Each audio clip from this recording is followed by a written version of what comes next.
وَكَأَيٍّ مِّن قَرْيَةٍ عَتَتْ عَنْ أَمْرِ رَبِّهَا وَرُسُلِهِ فَحَاسَبْنَاهَا حِسَابًا شَدِيدًا وَعَذَّبْنَاهَا عَذَابًا نُكْرًا۔ کتنی ہی بستیاں ہیں جنہوں نے اپنے رب اور اس کے رسولوں کے حکم سے سرتابی کی تو ہم نے ان سے سخت محاسبہ کیا اور ان کو بری طرح سزا دی۔ کتنی ہی بستیاں ہیں۔ اب مسلمانوں کو متنبہ کیا جاتا ہے کہ اللہ کے رسول اور اس کی کتاب کے ذریعے سے جو احکام ان کو دیے گئے ہیں ان کی اگر وہ نافرمانی کریں گے تو دنیا اور آخرت میں کس انجام سے دوچار ہوں گے، اور اگر اطاعت کی راہ اختیار کریں گے تو کیا جزا پائیں گے۔ فذاقت وبال أمرها وكان عاقبة أمرها خسرا۔ أعد الله لهم عذابا شديدا فاتقوا الله يا أولي الألباب الذين آمنوا قد أنزل الله إليكم ذكرا رسولا يتلو عليكم آيات الله مبينات ليخرج الذين آمنوا وعملوا الصالحات من الظلمات إلى النور ومن يؤمن بالله ويعمل صالحا يدخله جنات تجري من تحتها الأنهار خالدين فيها أبدا قد أحسن الله له رزقا۔ انہوں نے اپنے کیے کا مزہ چکھ لیا اور ان کا انجام کار گھاٹا ہی گھاٹا ہے۔ اللہ نے آخرت میں ان کے لیے سخت عذاب مہیا کر رکھا ہے۔ پس اللہ سے ڈرو اے صاحب عقل لوگو جو ایمان لائے ہو۔ اللہ نے تمہاری طرف ایک نصیحت نازل کر دی ہے، ایک ایسا رسول جو تم کو اللہ کی صاف صاف ہدایت دینے والی آیات سناتا ہے تاکہ ایمان لانے والوں اور نیک عمل کرنے والوں کو تاریکیوں سے نکال کر روشنی میں لے آئے۔ جو کوئی اللہ پر ایمان لائے اور نیک عمل کرے اللہ اسے ایسی جنتوں میں داخل کرے گا جن کے نیچے نہریں بہتی ہوں گی، یہ لوگ ان میں ہمیشہ ہمیشہ رہیں گے۔ اللہ نے ایسے شخص کے لیے بہترین رزق رکھا ہے۔ ایک ایسا رسول، مفسرین میں سے بعض نے نصیحت سے مراد قرآن لیا ہے اور رسول سے مراد محمد صلی اللہ علیہ وسلم، اور بعض کہتے ہیں کہ نصیحت سے مراد خود رسول اللہ صلی اللہ علیہ وسلم ہی ہیں، یعنی آپ کی ذات ہمتن نصیحت تھی۔ ہمارے نزدیک یہی دوسری تفسیر زیادہ صحیح ہے، کیونکہ پہلی تفسیر کی روح سے فقرہ یوں بنانا پڑے گا کہ ہم نے تمہاری طرف ایک نصیحت نازل کی ہے اور ایک ایسا رسول بھیجا ہے۔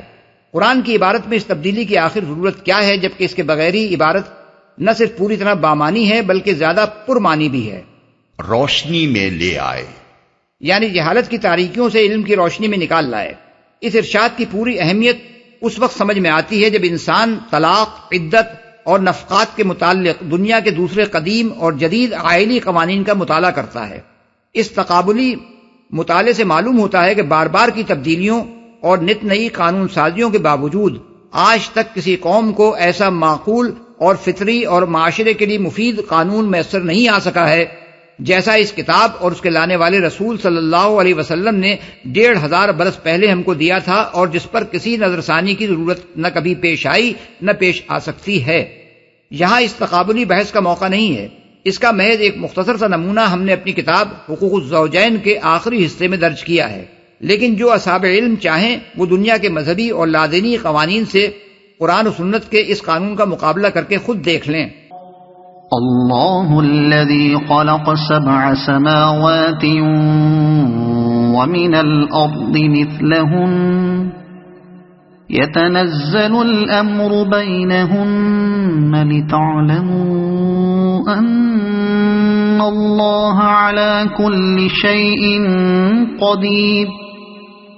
لتعلموا ان اللہ على كل شيء قدیر وان اللہ قد احاط بكل شيء علما۔ اللہ وہ ہے جس نے 7 آسمان بنائے اور زمین کی قسم سے بھی انہی کے مانند، ان کے درمیان حکم نازل ہوتا رہتا ہے۔ یہ بات تمہیں اس لیے بتائی جا رہی ہے تاکہ تم جان لو کہ اللہ ہر چیز پر قدرت رکھتا ہے، اور یہ کہ اللہ کا علم ہر چیز پر محیط ہے۔ انہی کے مانند، انہی کے مانند کا مطلب یہ نہیں ہے کہ جتنے آسمان بنائے اتنی ہی زمینیں بھی بنائیں، بلکہ مطلب یہ ہے کہ جیسے متعدد آسمان اس نے بنائے ہیں ویسی ہی متعدد زمینیں بھی بنائی ہیں۔ اور زمین کی قسم کا مطلب یہ ہے کہ جس طرح یہ زمین جس پر انسان رہتے ہیں اپنی موجودات کے لیے فرش اور گہوارہ بنی ہوئی ہے، اسی طرح اللہ تعالیٰ نے کائنات میں اور زمینیں بھی تیار کر رکھی ہیں جو اپنی اپنی آبادیوں کے لیے فرش اور گہوارہ ہیں۔ بلکہ بعض مقامات پر تو قرآن میں یہ اشارہ بھی کر دیا گیا ہے کہ جاندار مخلوقات صرف زمین ہی پر نہیں ہیں، عالم بالا میں بھی پائی جاتی ہیں۔ بالفاظ دیگر آسمان میں یہ جو بے شمار تارے اور سیارے نظر آتے ہیں یہ سب ڈھنڈار پڑے ہوئے نہیں ہیں، بلکہ زمین کی طرح ان میں بھی بکثرت ایسے ہیں جن میں دنیایں آباد ہیں۔ قدیم مفسرین میں سے صرف ابن عباس رضی اللہ عنہ ایک ایسے مفسر ہیں جنہوں نے اس دور میں اس حقیقت کو بیان کیا تھا جب آدمی اس کا تصور تک کرنے کے لیے تیار نہ تھا کہ کائنات میں اس زمین کے سوا کہیں اور بھی ذی عقل مخلوق بستی ہے۔ آج اس زمانے کے سائنسدانوں تک کو اس کے امر واقعہ ہونے میں شک ہے، کجا کے 1400 برس پہلے کے لوگ اسے بآسانی باور کر سکتے۔ اسی لیے ابن عباس رضی اللہ عنہ عام لوگوں کے سامنے یہ بات کہتے ہوئے ڈرتے تھے کہ کہیں اس سے لوگوں کے ایمان متزلزل نہ ہو جائیں۔ چنانچہ مجاہد کہتے ہیں کہ ان سے جب اس آیت کا مطلب پوچھا گیا تو انہوں نے فرمایا، اگر میں اس کی تفسیر تم لوگوں سے بیان کروں تو تم کافر ہو جاؤ گے اور تمہارا کفر یہ ہوگا کہ اسے جھٹلاؤ گے۔ قریب قریب یہی بات سعید بن جبیر سے بھی منقول ہے کہ ابن عباس نے فرمایا، کیا بھروسہ کیا جا سکتا ہے کہ اگر میں تمہیں اس کا مطلب بتاؤں تو تم کافر نہ ہو جاؤ گے۔ بحوالہ ابن جریر، عبد بن حمید۔ تاہم ابن جریر، ابن ابی حاتم اور حاکم نے اور شعب الایمان اور کتاب الاسماء والصفات میں بیہقی نے ابو الضحیٰ کے واسطے سے بے اختلاف الفاظ ابن عباس کی یہ تفسیر نقل کی ہے کہ فی کل ارض نبی کا نبیکم و آدم کا آدم و نوح کا نوح و ابراہیم کا ابراہیم و عیسیٰ کا عیسیٰ، یعنی ان میں سے ہر زمین میں نبی ہے تمہارے نبی جیسا، اور آدم ہے تمہارے آدم جیسا، اور نوح ہے تمہارے نوح جیسا، اور ابراہیم ہے تمہارے ابراہیم جیسا، اور عیسیٰ ہے تمہارے عیسیٰ جیسا۔ اس روایت کو ابن حجر نے فتح الباری میں اور ابن کثیر نے اپنی تفسیر میں بھی نقل کیا ہے، اور امام ذہبی نے کہا ہے کہ اس کی سند صحیح ہے، البتہ میرے علم میں ابو الضحیٰ کے سوا کسی نے اسے روایت نہیں کیا ہے، اس لیے یہ بالکل شاذ روایت ہے۔ بعض دوسرے علماء نے اسے کذب اور موضوع قرار دیا ہے، اور ملا علی قاری نے اس کو موضوعات کبیر صفحہ 19 میں موضوع کہتے ہوئے لکھا ہے کہ اگر یہ ابن عباس ہی کی روایت ہے تب بھی اسرائیلیات میں سے ہے، لیکن حقیقت یہ ہے کہ اسے رد کرنے کی اصل وجہ لوگوں کا اسے بعید العقل و فہم سمجھنا ہے، ورنہ بجائے خود اس میں کوئی بات بھی خلاف عقل نہیں ہے۔ چنانچہ علامہ آلوسی اپنی تفسیر میں اس پر بحث کرتے ہوئے لکھتے ہیں، اس کو صحیح ماننے میں نہ عقلاً کوئی چیز مانے ہے نہ شرعاً۔ مراد یہ ہے کہ ہر زمین میں ایک مخلوق ہے جو ایک اصل کی طرف اسی طرح راجع ہوتی ہے جس طرح بنی آدم ہماری زمین میں آدم علیہ السلام کی طرف راجع ہوتے ہیں، اور ہر زمین میں ایسے افراد پائے جاتے ہیں جو اپنے ہاں دوسروں کی بنسبت اسی طرح ممتاز ہیں جس طرح ہمارے ہاں نوح اور ابراہیم علیہم السلام ممتاز ہیں۔ آگے چل کر علامہ موصوف کہتے ہیں، ممکن ہے کہ زمینیں 7 سے زیادہ ہوں اور اسی طرح آسمان بھی صرف 7 ہی نہ ہو۔ 7 کے عدد پر جو عدد تام ہے، اکتفا کرنا اس بات کو مستلزم نہیں کہ اس سے زائد کی نفی ہو۔ پھر بعض احادیث میں ایک ایک آسمان کی درمیانی مسافت جو 500 برس بیان کی گئی ہے، اس کے متعلق علامہ موصوف کہتے ہیں، ہوا من باب تقریب الافہام،